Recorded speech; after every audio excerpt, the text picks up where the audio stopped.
I think OG Anunoby, a little bit more of a far-fetched deal at this point.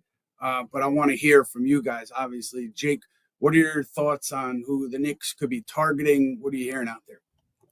Yeah, actually, right before we just jumped on here, I was told from someone involved in the talks that both Brooklyn and New York at this juncture are not teams that are actively engaged with Toronto about OG Anunoby. And I've heard from several teams around the league that the price is very, very high from Toronto for the 24-year-old, defensive player of the year candidate. So that seems to be something that I'm not really expecting for New York at this juncture. I mean, presently, maybe moving forward, things can always change.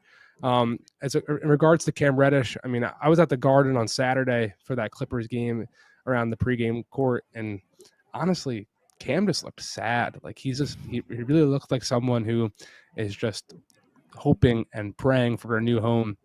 Adding those teams, Denver and Detroit, Ian will, for his sake, probably juice those wheels a little bit, because the Clevelands and the Milwaukees that we've heard previously, they have seemed more like backup, or Cam has seemed more like a backup option for those teams looking for more, higher ceiling, veteran established players for their respective playoff runs.